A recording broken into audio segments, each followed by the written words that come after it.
부산 이슈 이슈 일간 리더스 경제신문 김윤지 기자입니다. 일간 리더스 경제신문 원동원 기자입니다. 아니 이거 뭐예요? 스티커 MD입니다. 저희 MD. 갖고 싶은 분은 댓글 달아주세요. 그리고 원동원 선배 애사심이 되게 좋으신 것 같아요. 네? 애사심이 되게 강하죠. 저희 사장님이 시켰습니다. 이렇게 강제 커밍아웃 하는 건가요? 사장님이 시켜서 했습니다. 회장님 보고 계시죠? 자, 그러면 이번 주는 지난주에 예고한 대로 계속해서 선거가 이어지고 있기 그렇죠. 때문에 이번 주도 선거 이슈를 빠뜨릴 수가 없잖아요. 그렇죠. 제가 이번 주에 너무 사실 피곤해가지고 네. 일을 잘 못하고 이렇게 좀 사람 구실을 좀 못할 뻔했는데 이 바로 배러먼데 이 사람 구실을 먹고 제가 이번 주에 너무 취재를 열심히 했습니다, 여러분. 아 진짜 날아다니시더라고요. 저는 오늘 하루 취재 따라다니다가 저 죽을 뻔했거든요. 사람 구실 아니었으면 사람 구실 못할 뻔. 이 멘트를 베러먼데이 측이 좋아합니다. 좋아요 눌러주세요. 자, 그럼 이번 주 이슈에 대해서 이제 좀 이야기를 해볼 텐데요. 네. 자, 선거가 이제 진짜 얼마 남지 않았어요. 며칠 남았죠? 오늘 녹화일 기준으로? 13일 정도 남았죠. 13일 정도 남았다. 네. 그리고 이번 주에는 사실 좀 특이한 게 있었잖아요. 그렇죠. 사실 공식 선거운동이라는 그 기간이 들어간 거죠. 맞습니다. 네. 공식 선거운동 기간이 이제 25일 0시부터 시작이 됐고 25일 0시부터 무엇이 다르냐? 네네. 이제 확성기 스피커를 통해서 이제 알릴 수 있고 네네. 명함을 뿌릴 수도 있고 선거 사무원을 또 둘 수가 있습니다. 그럼 만약에 그 시기 이전에 이런 행위를 하면 그거는 선거법 위반인가요? 그렇죠. 그러니까 스피커를 사용하지 못하고 네네. 1대1로 인사를 돌릴 수는 있습니다. 명함도 쓸 수 네. 없고. 명함도 쓸 수는 있어요. 쓸 수는 있어요? 있는데 거기에 더해서 이제 그 공식 선거운동은 스피커를 쓸 수 있고 유세차를 사용할 수 있고 그게 이런 것들이 그렇구나. 추가가 됩니다. 그렇구나. 그러면 이 공식 선거운동 언제까지예요? 우리 투표 날이 며칠이죠? 4월 7일입니다, 네. 여러분. 4월 7일 0시까지고요. 정확하게 말하면 6일 23시 59분 59초까지 허용이 되는 부분입니다. 4월 7일 0시까지. 그 마지막 한순간까지 후보님들 그렇죠. 어떻게 유세하시는지 한번 잘 그렇죠. 지켜봐야겠는데요. 그래서 이제 이 공식 선거운동에 공식 선거운동 기간을 지켜봐야 할 것이 바로 첫 유세와 이 마지막 유세. 그렇죠.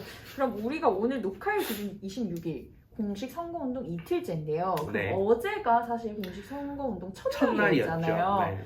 그럼 그 두 후보의 포인트, 그렇죠. 출장 포인트가 어디였나요? 사실 이게 조금 첫 유세와 마지막 유세를 좀 나눠서 설명하면 먼저 마지막 유세는 이제 총 집결이죠. 사실 세력 과시라고 보고 집토끼를 지키는 전략. 나 이만큼 지지자 있다 그렇죠. 이렇게 어필하시는. 그렇죠. 그래서 거의 대부분 이제 밤에 한 10시나 이렇게 마지막 유세를 포화를 하죠.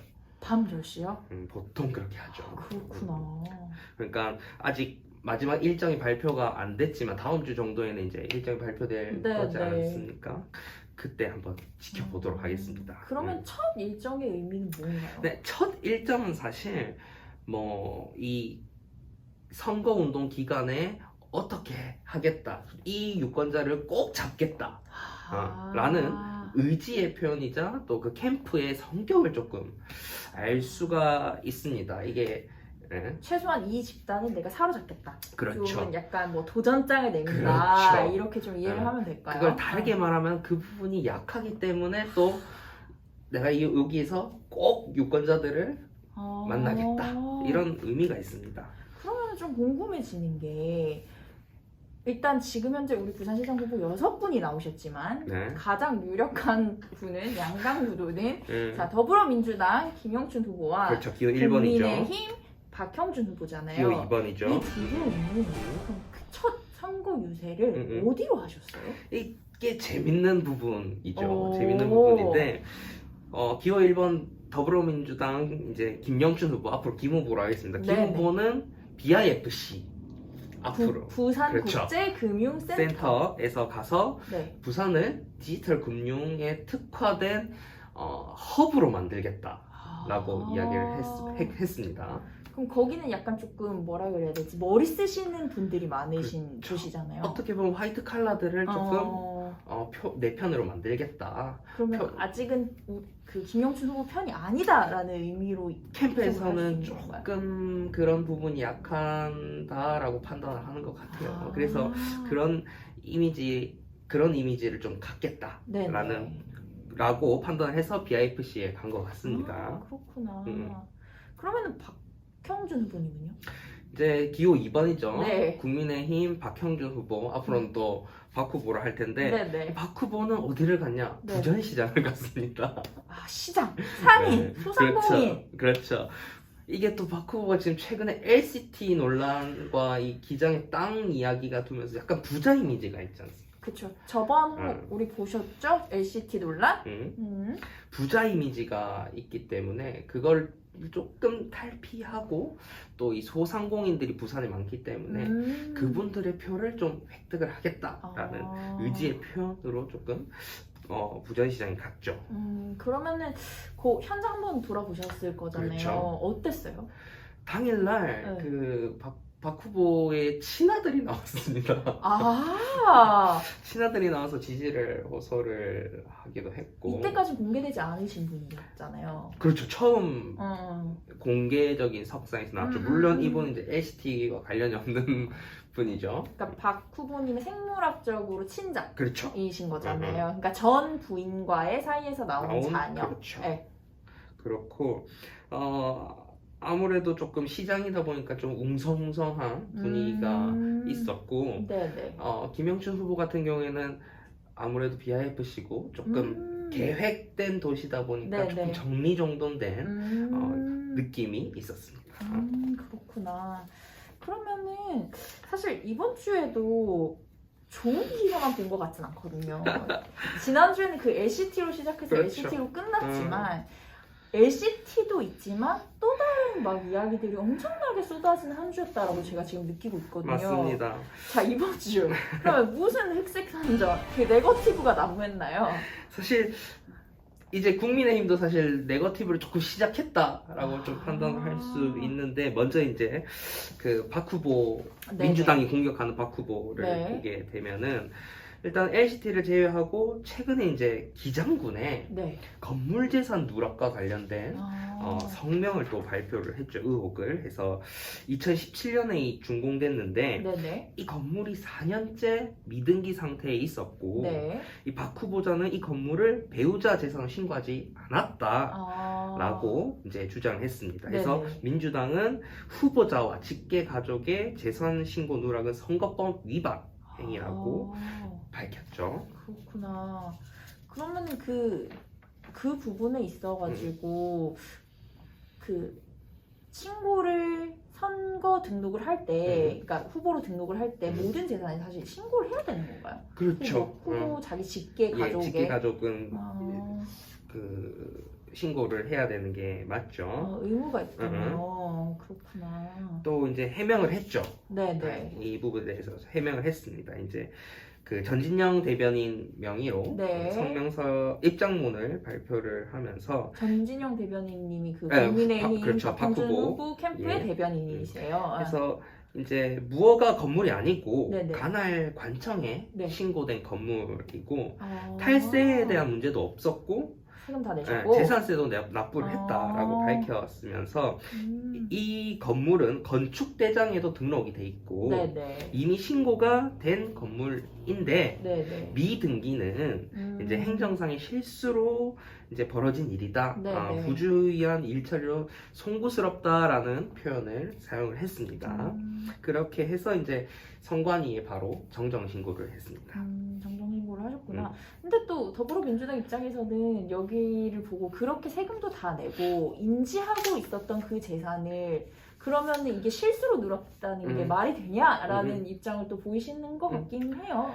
그렇죠. 아무래도 이게 지금 고의로 누락을 했다면 사실상 당선이 되더라도 무효에 무효까지 가능합니까? 이룰 수 있는 중대한 범죄이기 때문에 국민의 입장에서는 실수였다. 그리고 고의성이 없었다. 이게 또 왜냐면은 그 국민의힘에서는 후보자와 직계가족 신고를 누락한다고 해서 이게 실익도 크지 않고 후보 이미지 향상에 그닥 도움도 도움이 안 되지 않는 되는. 부분이 있기 때문에 왜 신고를 누락하겠냐 실수였다라고 좀 강조를 했습니다.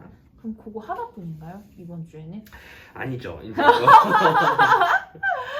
아니죠 또.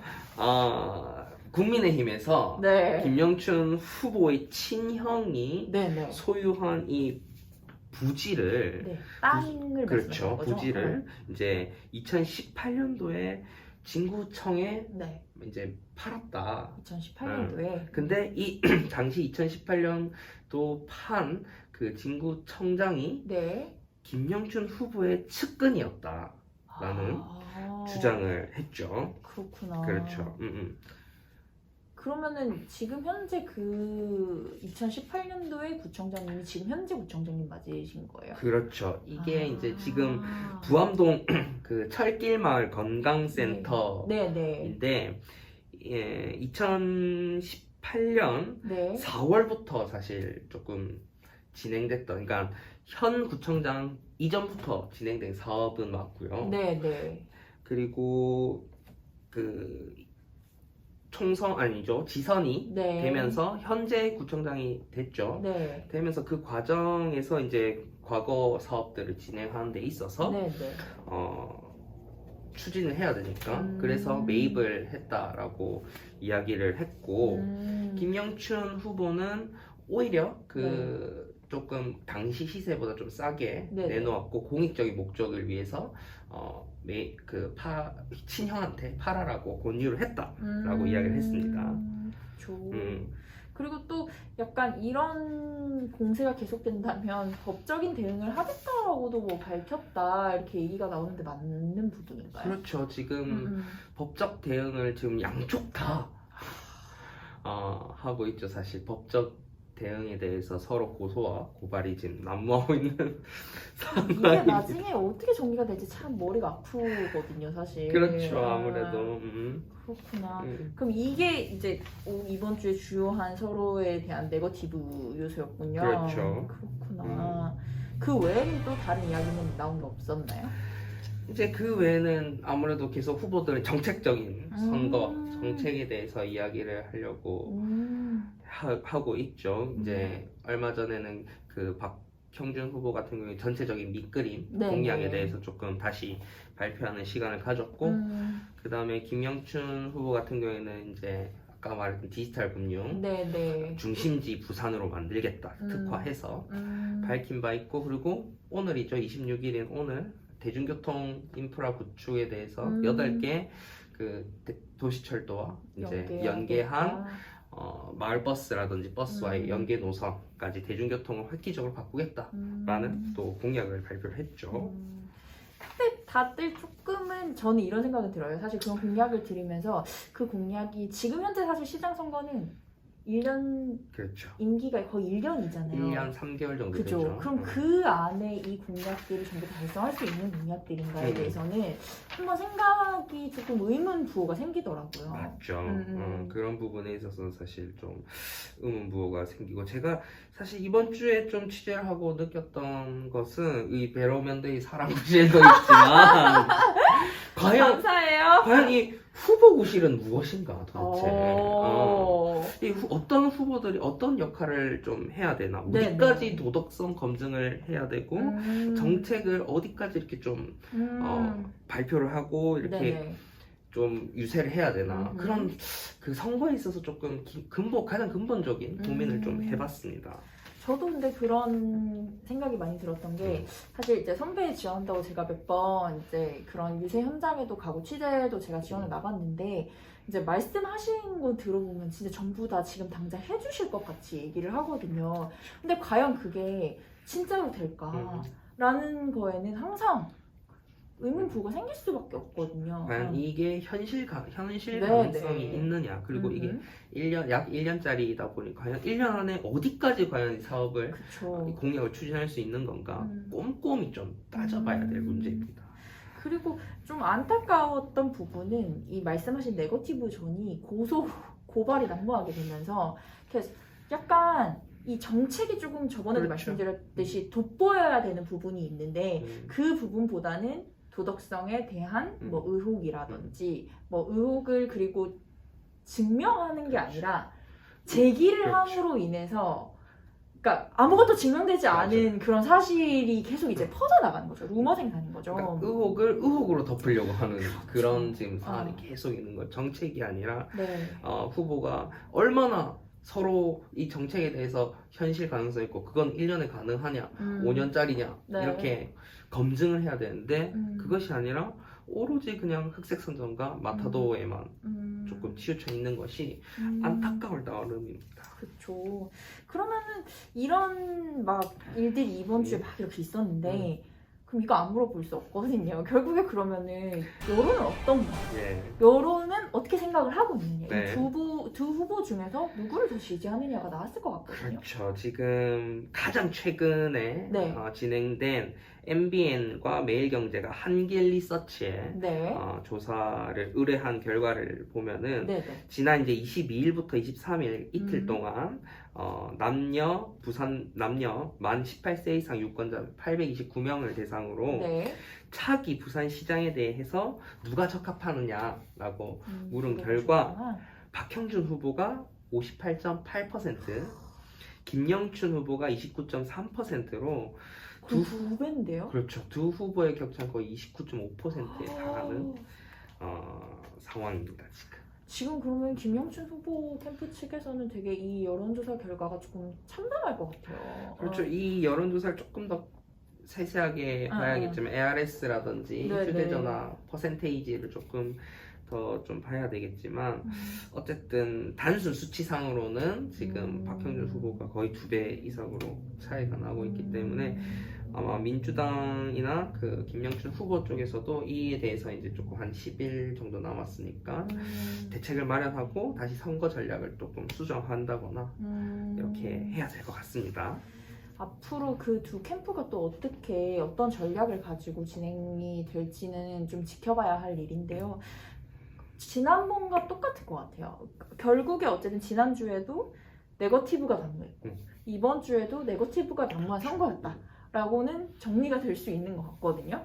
그러면 과연 언제 우리에게 혜택이 되는 정말 그 후보들이 시장이 돼서 부산 시민들한테 뭘 해줄 수 있지? 피부에 와닿을 수 있는 정책을 뭘 내놓을 수 있지가 조금 더 돋보이는 선거가 다음 주는 될까요? 했으면 좋겠습니다. 또 다음 주에는 사전 선거가 있기 그렇죠. 때문에 사전 선거 전에는 좀 정책적으로 좀 따져볼 수 있는 그런 자리가 마련됐으면 좋겠습니다. 그죠. 안 그래도 오늘 이렇게 새롭게 저희 프로그램과 함께하는 이 귀여운 별가루라는 친구도 그걸 같이 바란다고 전해달라고 방금 연락이 왔어요, 여러분.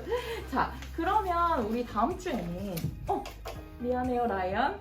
자, 그러면 우리 다음 주에도 사실은 그 사전 선거도 있고 여러 가지 일들이 있기 때문에 아마 계속해서 선거 이슈가 진행이 될 것 같은데요.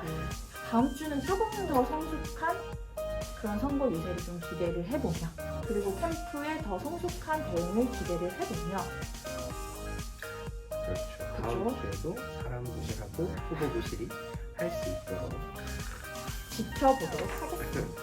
자, 그러면 우리는 다음 주에 또 만날 건데요. 항상 저희 잊지 말아주셔야 할 게 뭐가 있죠? 좋아요, 그리고 알림 설정 구독과 댓글까지. 많이 많이 남겨주세요, 여러분. 다음 주에 또 만나요. 안녕.